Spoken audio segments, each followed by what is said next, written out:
And we are live. There we go. Yes, yes, All yes. right. Well, welcome to another Thursday episode of Craft Beers Gone Wild. I'm Krunch here in Chicago, Illinois. And Rod J out of the Cincinnati area. All right. And we're glad that, if anybody wants to jump in, always happy to have people come in and taste out with us, give us their opinion on some of these as well. So if anybody wants to join in like next week's, always hit up Rod J BeerVenture, and he will let you know what we are going to taste out. And feel free to jump in and taste with us. We're glad to answer any questions or just sit back, relax, and have new friends join us. So, Definitely. well, welcome to Cinco de Mayo. There. I see you're sporting your, Mexican beer sandwich right there. My I Mex- see you got. I wish I had some. I didn't have any Mexican beer. I didn't have any tequila either. Well, So I and you obviously didn't have any shirts there. You got no. a. I'm in Ireland still.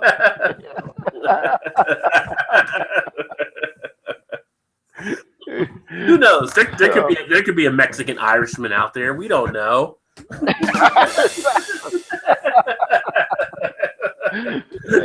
Might be a McGrady Mendez. There you go.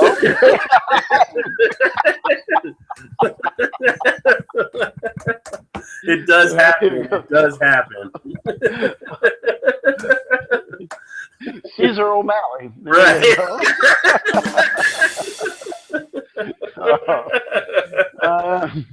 Well, I got my yellow on, and a little bit of blue here, so for the whole Corona Corona look right Okay. there. Plus, I was thinking of you. There isn't this the just the West Virginia colors there? Ah, yeah, blue and the gold. Yeah, yeah. There you go. We like to see that.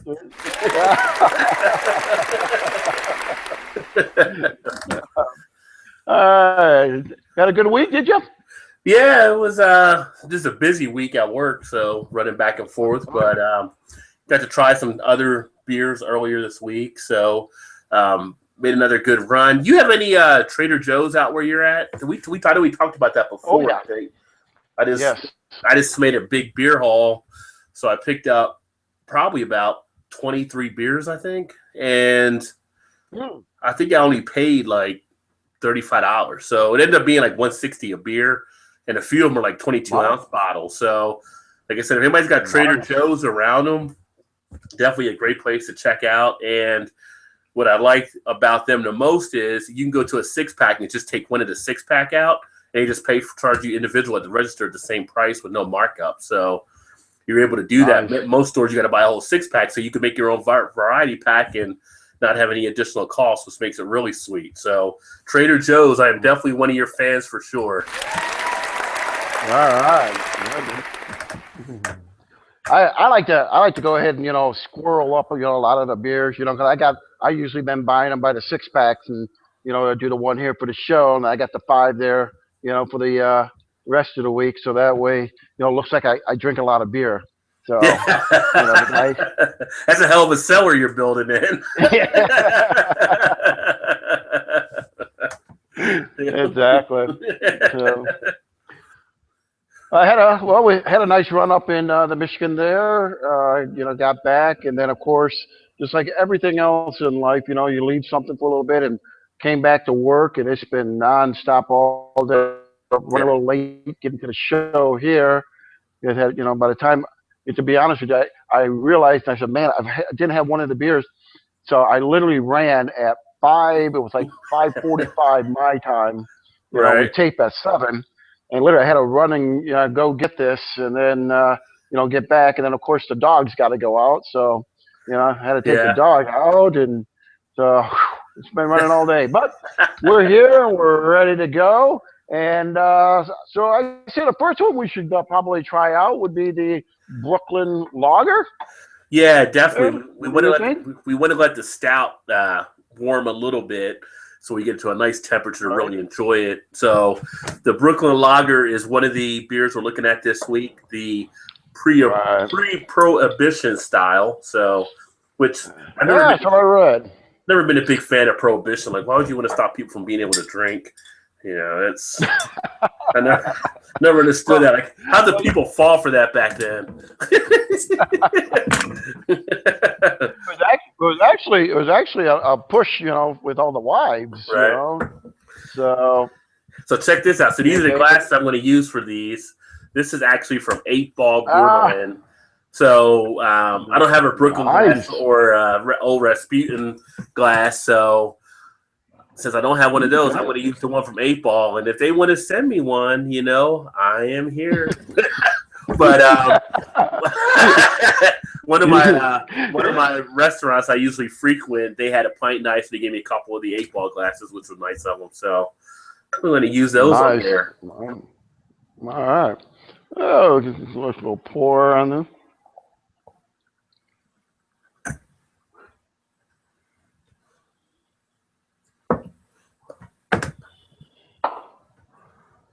Oh Oh, yeah, that turns out definitely a pretty nice nice. red amber. Yeah, nice red amber on there. Tight Yeah. bubbles.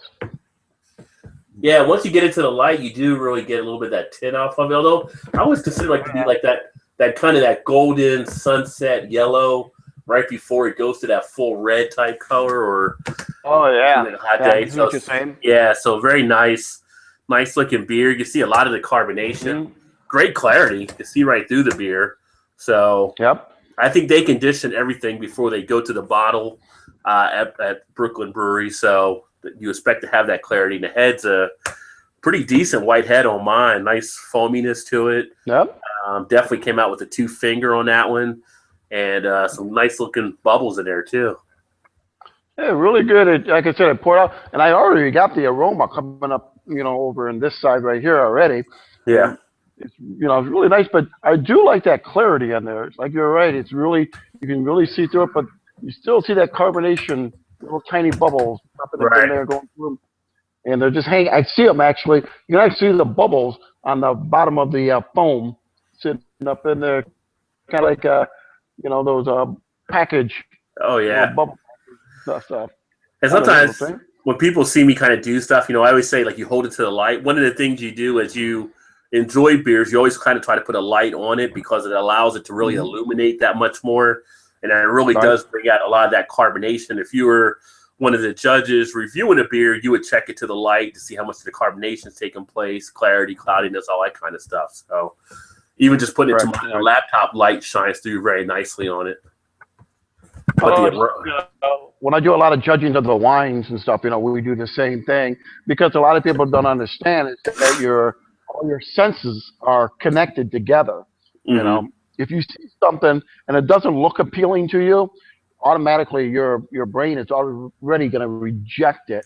Right. So you actually have to go through all the process to really enjoy, either a really good craft beer or a really good wine and stuff, or even food. Food is the same way. I go ahead and people laugh at me because I look at everything and I study everything. I smell everything, Right. and then I taste it. So they may laugh at me, but I tell you what, I'm the one getting the best benefit out of it. So.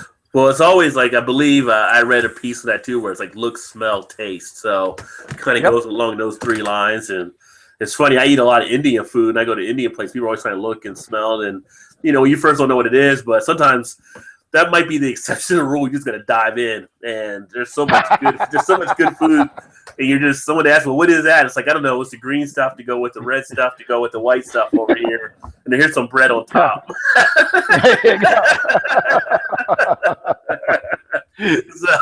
So sometimes the look, the smell, the taste may not all be there, but that's how you usually would do when you're enjoying drinks and you're enjoying, food. Even when you get a dessert or your meal, kind of if it looks more pleasurable, that's why it goes into all how they plate at a lot of the fancy restaurants, how they design that look. That look has to be appealing coming out of the kitchen, and then that smell coming off is going to be the next thing, and then that taste will be the final part. So. That's correct. It all comes together. Yep. But on the aroma, I'm getting right. I'm actually kind of getting and I get this a lot with lagers. It's almost like a dishwashing soap type smell. It's almost like a soapiness that I get on the aroma that I kind of relate it to. Right. And that's something common. Yeah, I can see where I can lagers. Yeah. Yeah. But I was going to say more like a fresh. I was going to say more like a fresh, smell. But yeah, you're right. It's that soapy dishwater soap smell when you're like washing dishes and you put the soap in there with that smell, right? But I get the malts in the background for a nice sweetness too. That's definitely have sweetness in there. It's subtle. It's not like it's not like it's going to be really sweet. It's just subtle. You kind of know it's there. Little greenish. I almost get a little bit of that farm smell. It's like kind of just a tinge of that being out kind of in the barn type. I mean, it comes in like really last on there, but just like enough of it to give you that horse blanket we talk about sometimes. Oh, yeah. But it definitely smells good. But so much for smelling. Let's drink this son of a gun. Let's go for it.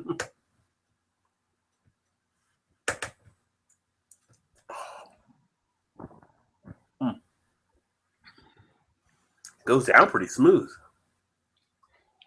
Nice smooth. I have the bitterness is low. Yeah, I was gonna say I have the bitterness and it's light though, and it just like sitting. It just sits on the back of the tongue, and then it just kind of rolls down. I can almost feel it going each way of the way down, but it's nice and smooth. Now, this one is actually considered to be a Vienna amber lager as well. So those are kind of a little bit smoother than some of the American lagers, in my opinion. Comes in at that, I don't think we mentioned, a 5.2% ABV. So a nice good amount of ABV, and then also 33 IBU. But okay, 33? Yeah, 33, but it's so smoothed out that you don't really pick up a lot of that. So someone that doesn't want that hoppy taste can easily enjoy a beer like this. Yeah. Definitely. Anybody who's kind of really getting out and starting to try a lot of the craft beer, haven't really fully adjusted and gotten into the craft beer, the big fullness ones, like our next one that we're getting into. This is definitely something to ease your way in. It's nice, easy drinking. You'll pick up some characteristics. You'll pick up some flavor, and you'll start to see a little difference between this and an American Budweiser or Miller or Coors, anything like that. You'll definitely be able to see the difference on not on a big, 10-pound bag, boom. More, it's going to be more like a 4-pound, little introductory going in. So really nice. I like this. Today here in Chicago, we're at about 52, 53 degrees, and this is a perfect one to go with today. Yeah. And I like the smoothie. You know what? This right here would definitely go good with some Mexican food. I can definitely try this out with a nice burrito. There you go. Yeah, the Vienna lager isn't too much off of the lagers they use in the Mexican cuisine, so that would definitely be a good matchup along those lines. And even on the wet, like this, to me, this is one I could use for a lawnmower beer, after mowing the lawn and getting out there.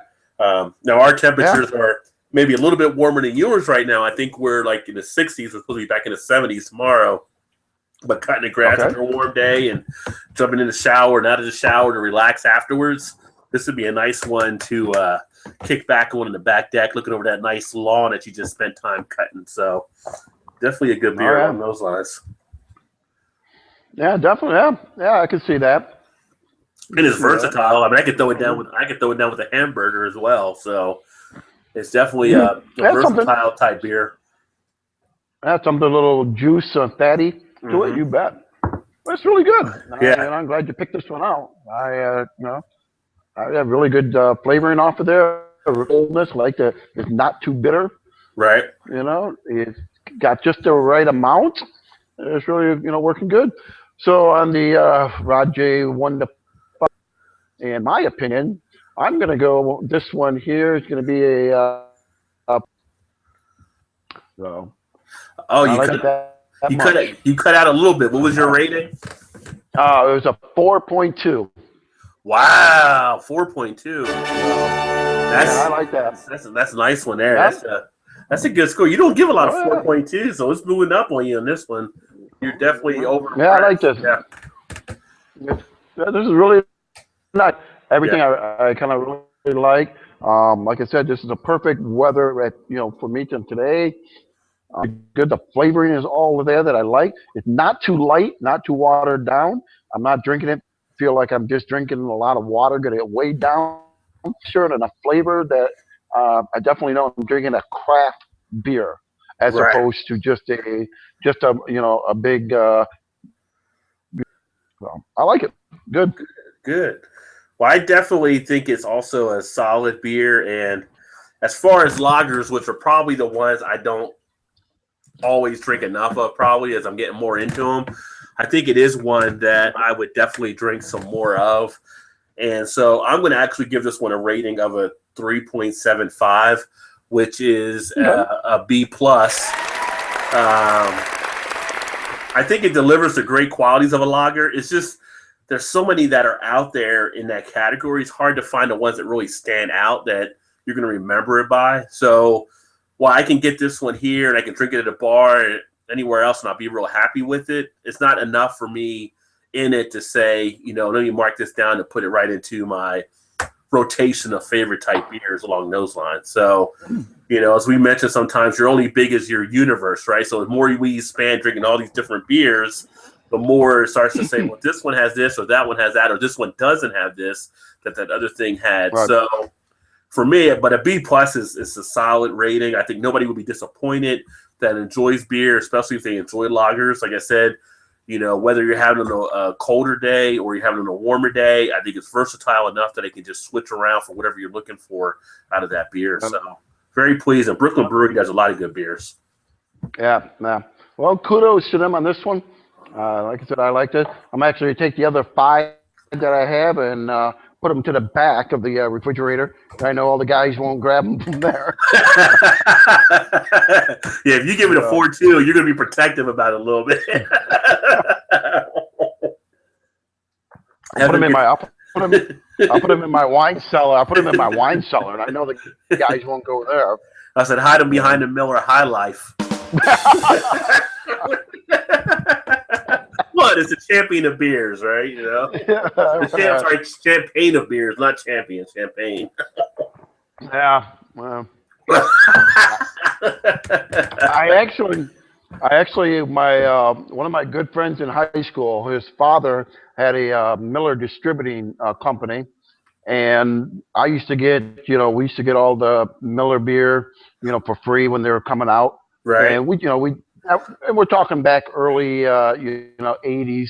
Yeah. And so, of course, we drank the Miller. I love the Miller Genuine Draft when it first came out. Yeah. And so it wasn't too long ago. Someone brought over some Miller Genuine Draft, and I had a bottle of it.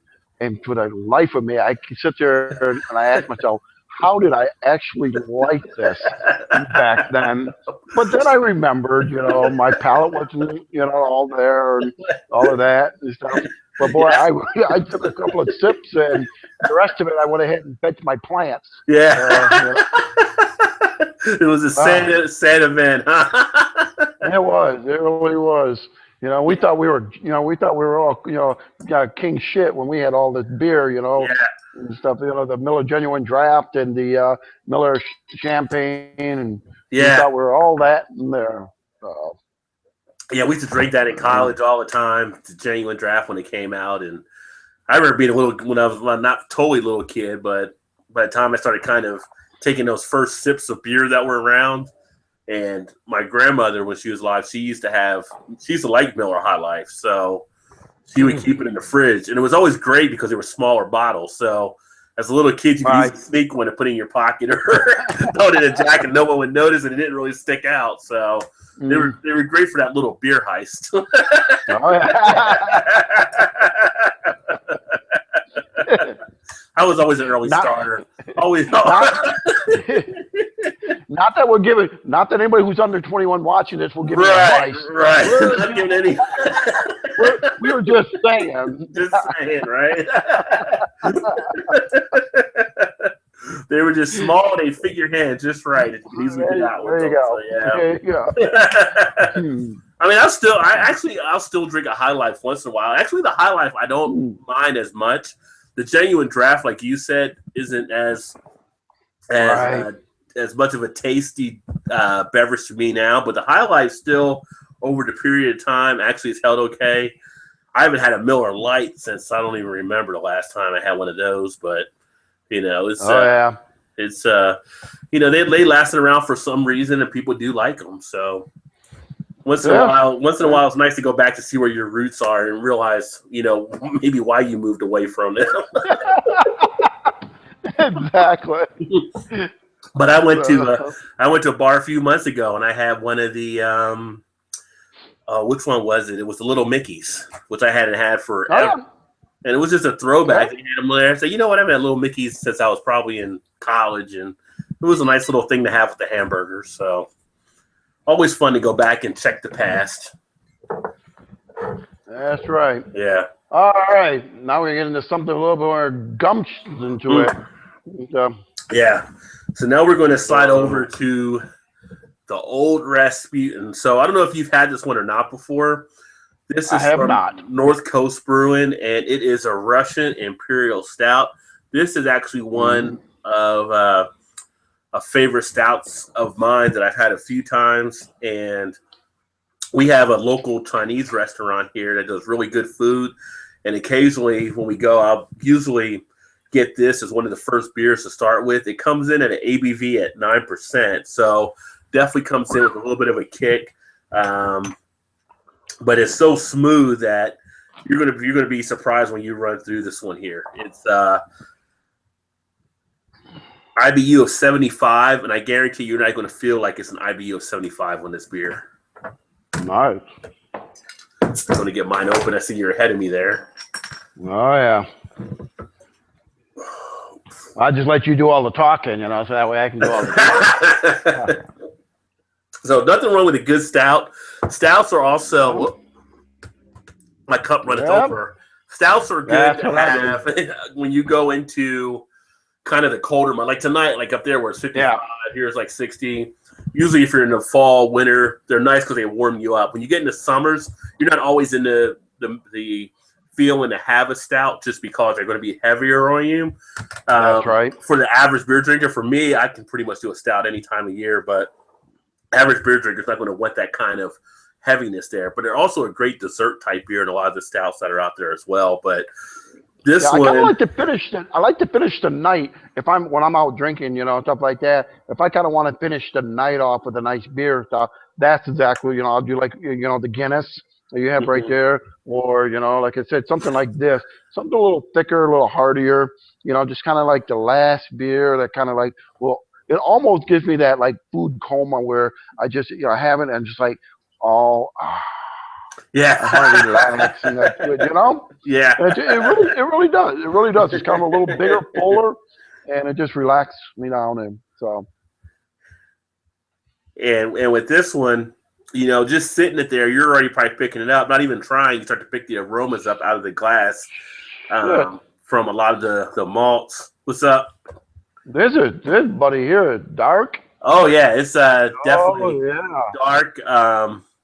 Not seeing through it. I mean, it's definitely a jet black color. The head is a nice tan head. Lots of nice action taking place there. It's going to lace the glass nicely. It's already starting to drop a little bit. As far as kind of the head's kind of a nice little rockiness to it and a creaminess as well, which you get with a lot of stouts. Yeah, I don't know if people can see that in there, but boy, the bubbles on the heads up there, it almost looks like it's alive. You kind of look at there, you see the little carbonation coming in on the sides of the bubbles and stuff. Kind of like it reminds me of like when I make pancakes and you got the little air bubbles popping up in there. Yeah, that's a good analogy. That's a good analogy there. Yeah, that's great. Yeah, and just having my head above it, the aroma. I mean, and I'm a little distance away from it, but the aromas in here are really nice. You get that nice coffeeness. Yeah, that coffee caramel. You almost get some of that chocolate, but not just any chocolate, kind of like that cacao type, sweetest type chocolate type sense, the fine chocolate.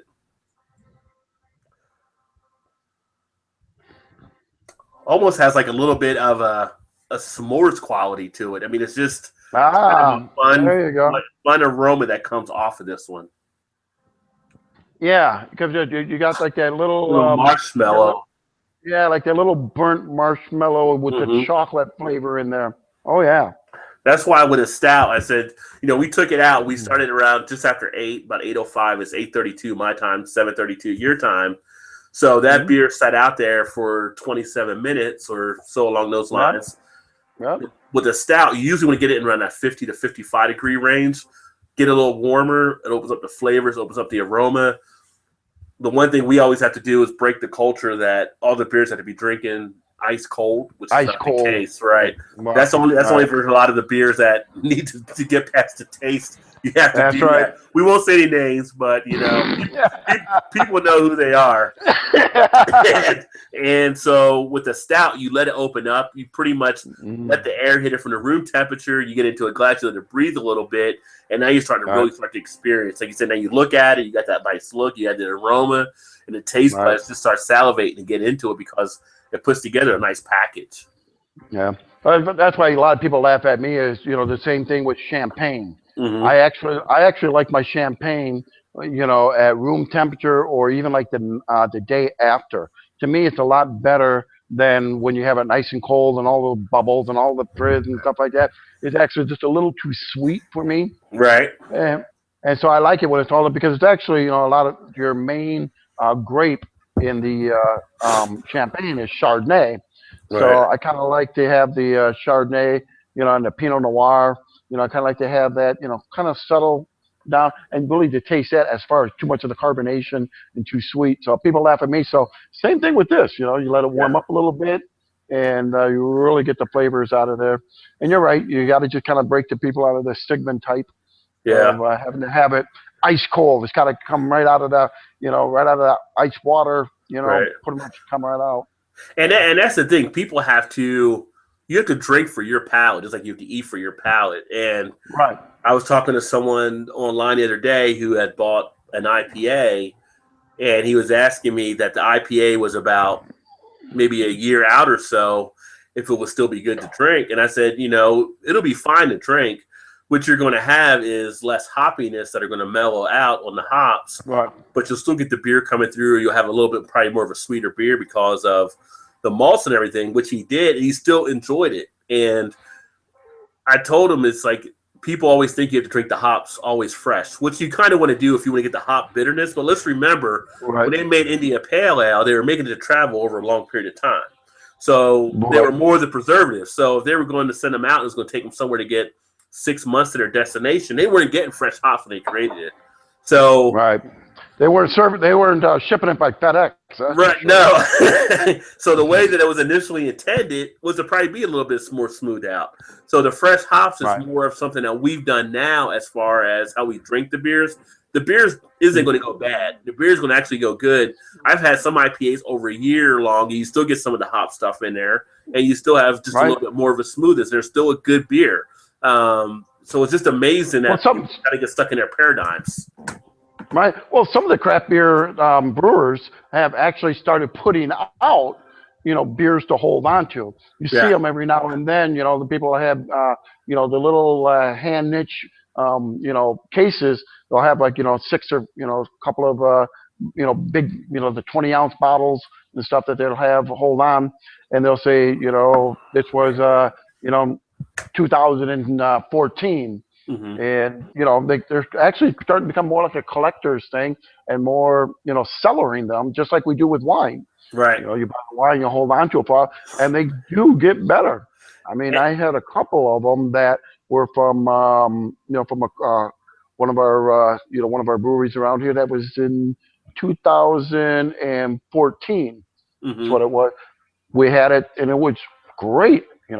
Sat with time, like you said, and awesome. I Yeah. mean, kudos. They're really doing a really good job with all the new craft beers, and hopefully more and more people pick up into it. Yeah, definitely. And that's the thing. That's the fun part of the craft beer. When you're getting into it, you only find out by experimenting with it and actually trying these type of things. Right. Not all beers are going to be that good to hold back as long. You get Nor a wine. you get a wheat beer. Wheat beers are coming in at 5%. They're not going to hold Yeah, they're not gonna as hold. long. Right. And the basic rule with thumb is a beer should be at an ABV of at least 8% to do it with. And No. I've done some at 7 have been okay, but usually 8% is kind of the rule with thumb. And a beer that strong can usually hold for a few years up in a cellar. Depending on what kind it is, porters and stouts usually hold longer than what like some of the Yeah. other ales may be. If you're trying to get the hoppiness out of something, yeah, you want to drink that within the first 6 months or so. Right. People will say 2 months, 3 months. But if you're worried about the beer and still having that flavor and still want to smooth it out, maybe you're not a big hops fan. But you Well, the learn thing if you about it smooth it is, out over a period, you can enjoy it. yeah, but the thing about it is just a novice person will actually have to understand what the hoppiness is, what the flavor of the hoppiness, when you're talking about here, they have to kind of, know what that is to understand what it is, that they like that. Right. So, for those kind of experiment, always hit up Rod J if, and talk to him. He'll let you know about, what the hoppiness is, what it is you're tasting, what you're not tasting. And then that way it will guide you so you can kind of understand what we're talking about here when we start talking about if you want that hoppiness or if you don't. Because you may not know that you don't like the hoppiness, but you're getting it because you're drinking it like right now and stuff. Or you may also have it where you're drinking a later beer and you actually want hoppiness, but you're not getting it because of that. So, that's a little FYI, little thing to hit up Rod J as another good fun fact of why join the show and, pop in and sit with us and, let's talk and chat. All Definitely. right, Rod. I've been smelling this caramel and toffee here. I'm ready to put it down. Mm-hmm. Let's see, while I'm saying, If I didn't have a mouthful on, I said, "What you talking about, Willis?" I was already ahead of you. Mm. okay, that wasn't fair because I was laughing while I'm trying to drink it. Oh, that's creamy. Mm. Hits the palate nicely. What did Mm. I say? Like 76 IBU or something? Yeah, I think you said 76, 71. Yeah, and you don't taste Wow. that. You don't get that. No, you It's don't. No, you get the you get that. You get that coffee. That coffee toffee. That's what I yeah want to call it. Coffee toffee, kind because of it's got that little thickness of the toffee, but it's got the almost that flavor of like a cold coffee, like a hmm thick cold coffee. Mm. I even get like that s'mores marshmallow sense on the tongue from the taste that I picked up in I the never, aroma. yeah, well, you probably get that right in the very front of your tongue, which Yeah, is your palate there, which gets all your sweetness. right, So right. definitely. Everything placed in the front and then the back is nice and crisp on the finish. Oh Just goes yeah. right down nice and easy, and not a bad aftertaste at all in the back end. Not at all. I was just going to say that the aftertaste, it actually lingers on the roof of my mouth. hmm It coats the roof of my mouth, so that when I'm swallowing, I'm actually getting more and more of the flavor going down. So every time I'm swallowing now, I'm getting some nice flavoring on that. And this is actually one beer that I've actually just had as a dessert. You're at a place and it's on the menu and it's like, don't even bring me a piece of pie or a piece of cake. Just bring me one of these, and it's just as pleasurable as having a dessert. And I kind of relate it in the beer version. If I would put it in the liquor version, it's like having a Bailey's coffee and cream. Except this Ah, is a beer versus that being the liquor. That's how yep. smooth this is. You know, with that little sweetness flavor in here and stuff, and I'm trying to remember in Germany we had a candy. It was a hardened candy that we would have and would have that coffee, toffee flavor, just like this. Oh my gosh, It wasn't I one of can't the remember. Werther's brands, was it? You know what? I think it might have been, and that's Austria. And it's up, so it might have been. Yeah, Okay. but it was I just remember it being a dark, color like this, Yeah. hard candy, and you would have it, and this is the exact flavor. This brings me back to, because my grandmother, you were talking about grandma, my grandmother would have these in her secret drawer, which is where all the, Right. which is where all the good candies were and stuff. Right. Because we never had, my grandma, for some reason, somehow, she was able to get Twinkies. And how she got Twinkies in Germany, I don't know. She had the connection, But huh? she had the connections of Twinkies, and we would the secret drawer had Twinkies and this.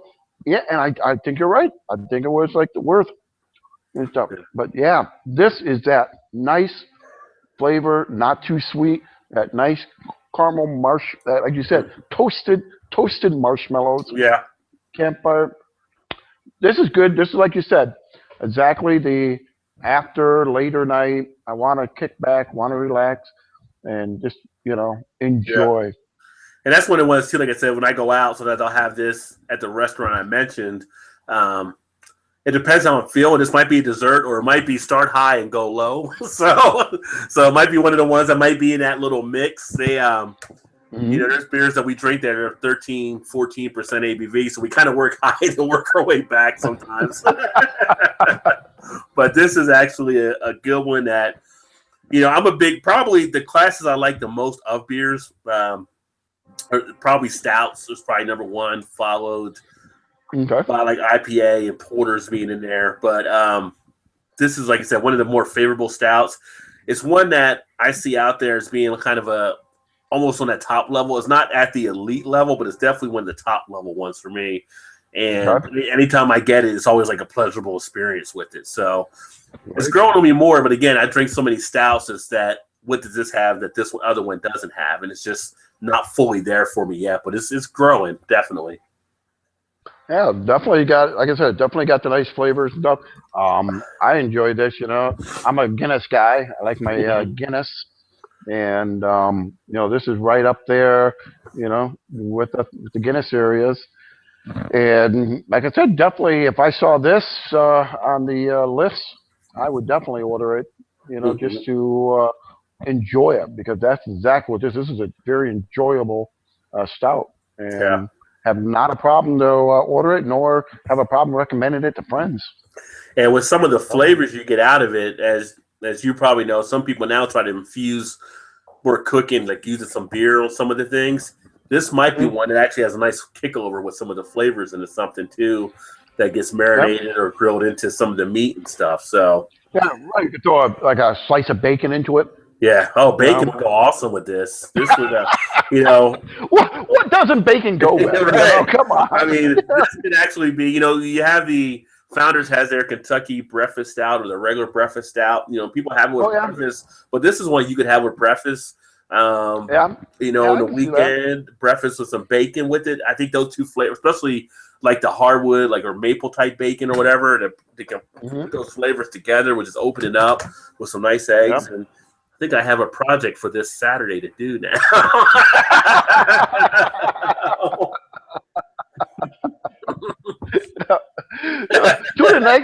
Next week, when Rod J opens up his breakfast restaurant. If there's some bistros out there, this is not a bad one to keep on the menu. And we have some places around here where we have brunches and the breakfast and all kind of stuff, and they do serve beer and stuff. But this will be a nice one to actually have there as well to go along with it. Yeah, definitely. I definitely see this with the breakfast crowd. So. Very good. Very good. So on the Rod J 1 to 5 spectrum on this one here, I'm definitely going to go a 3.95 on this one. 3.95. All right. 3.95. Yep. For me, and it might be more in depth with a lot of the stouts that I've actually have drinking in the past. I'm actually going to go with a 4.5 on this one, or what I consider to be an A rating. This one actually It stacks up very well versus other stouts. There's not many people that I have seen that really haven't liked this beer at all, if any. I think there's just a few more out there that are kind of in that A+ range, but this is definitely one that you can give any stout lover. They would enjoy it. There'd be no problem, like you said, to recommend it to anybody. Somebody looking to try stouts for the first time, even here's one that can easily get them on board to understand it. Again, it's all about making sure you serve it at the right temperature, especially if they're newcomers, they can really get the full experience. But I could drink this around a campfire any day of the week for sure. All right. Well, that was a good thing. That was a good call on your part there to say that. But yeah, and I totally agree with you. Anybody who is starting out or who's in the craft beer already, but hasn't really brought or jumped into the big dark stout area, this is one way to get them to come over to the dark side. Yeah. Because like you said, this one here is a great introductory into the stout. It doesn't have that harsh bitter like some of the big stouts would have. Guinness, for example, people tried that. It's got a little bit too much, bitterness to them. I guess that's why they actually cut it down with. You ever had it Guinness with 7-Up, which they? I have not. I've done it with cider before. It's called a black velvet, which isn't a bad drink to do. But I like Guinness, but unless you get the Guinness for an extra stout, you're really missing out. So that's the big one to get. Yeah, well, that'll be another show or stuff like that. But going to just saying that people will cut it down with the soda and stuff, give it that little sweetness, things like that. This here, absolutely not. It's got just enough in there. It's beautiful, just like Rod said. It's got that toasted marshmallow, that chocolate, that toffee. Introductory, someone coming into the stout. Like I said, I would not go ahead and hesitate to introduce them to this, bring them in, and definitely bring them to the dark side. Yeah. It's definitely a good one to act as that, can we say, gateway beer? There you go. We don't want to say gateway drug, so we'll go gateway beer. Gateway beer. Yeah. The beer that could reach across the aisle. There you go. Speaking of reaching across the aisle, what's happening there with the Republican? Talking a little politics. It's because we're drinking old Rasputin, right? So now we got to be a little wise. we got to open up a little bit of the wise camp. So now you have Donald Trump, right? The presumptive Republican nominee. You got Hillary trying to win the Democratic thing, although my boy Bernie's hanging in as much as he can. It's an uphill battle. I'm telling you. But now today, I don't know if you saw it or not, they're actually going to a vote in the Democratic side about getting rid of superdelegates. So, because that's been causing issues. Everybody said, "Oh, it won't matter. It won't matter." Well, guess what? It does matter. It does matter. And so now, but it won't be binding until 2020, I guess. But if they can get rid of that, that's going to cause. They're expecting a big potential fight now on the floor if they decide to go ahead and do that when it comes. So it's getting bad on both sides, and it's just. I know. I've seen Republicans today talking about they're going to vote for Hillary, and I've seen people say they're going to do write-ins, and I've seen people supporting Bernie and don't know what they're going to do. And I'm filling. I'll send you the application. I'm filling mine out for Canadian citizenship. Yeah. So, well, I got a passport up there, and I got buddies from college. I got friends in Vancouver, and I got friends in Toronto that told me, "Hey, you want to come up there?" In Canada, I don't know if you saw it or not. You may have, because you're right there in Chicago. Canada actually opened up one of their islands. Yeah, I was just gonna say. So for citizens that want to leave the U.S. to come to Canada, if Trump is actually president. They've actually they used to have like a steel company or something there that kind of folded down. They want American to bring their businesses, right? Yeah. So I thought that was kind of interesting. They're mining ore. Yeah, they're mining ore on that little island, and the island is actually inside Canada. It's not like it's out on the ocean front. It's actually inside Canada, surrounded by a big lake, and it's something like 5 mile wide little island or something like that. Right. And because the ore and the steel company business kind of dropped down, it became a deserted little island.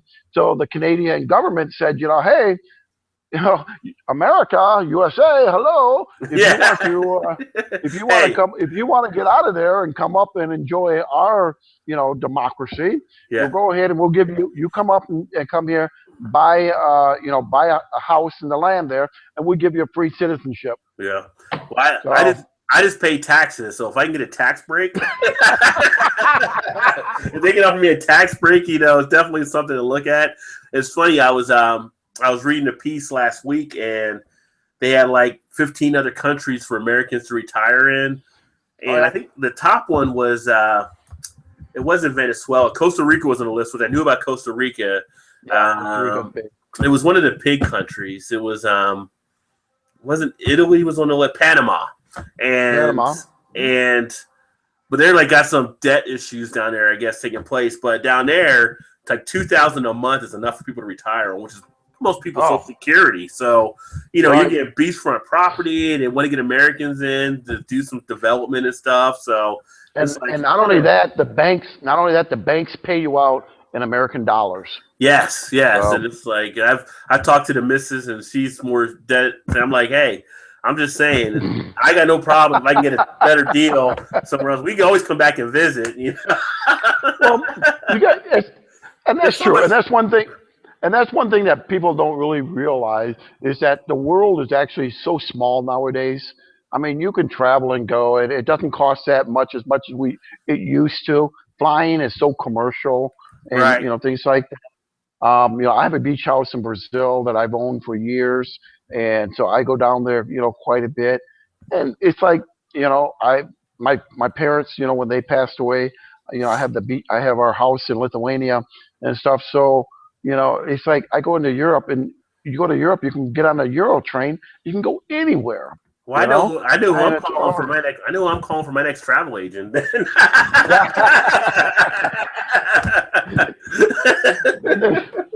And then it's just like it's not so bad. I mean, when I go to Brazil and stuff, it's easy to the lifestyle and stuff. It's just nice and it's just really relaxed, and I just don't really have to miss it that much.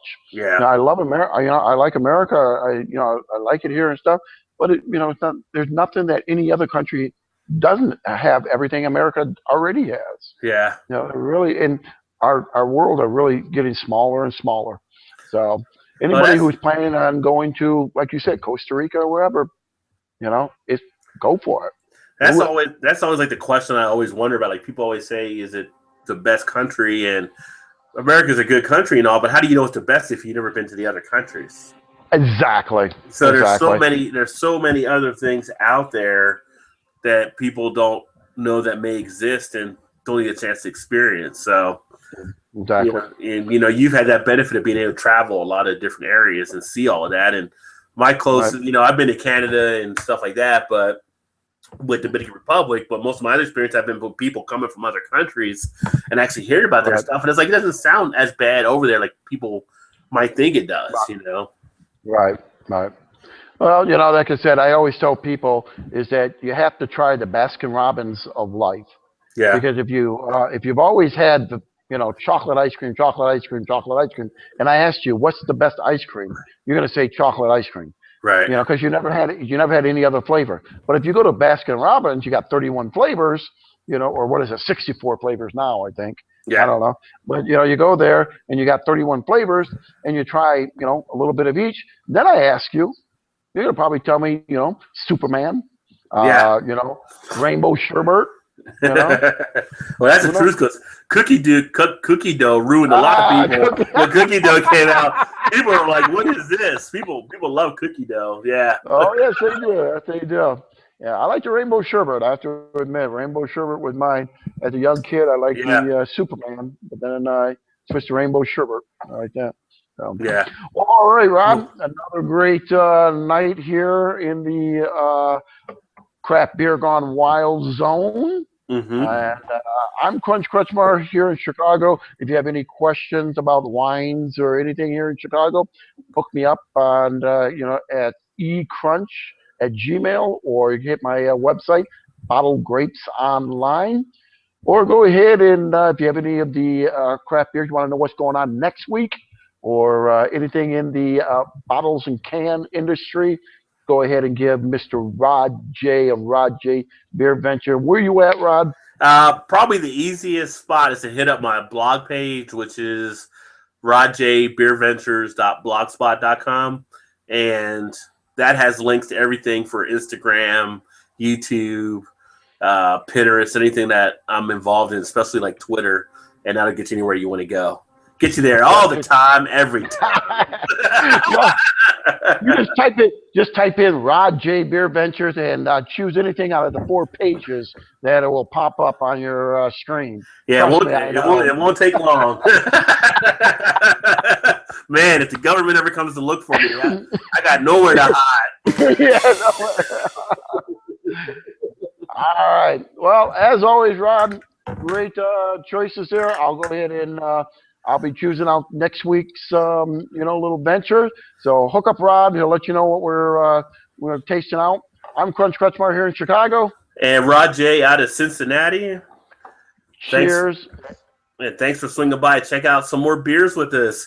Keep drinking good craft beers. Cheers.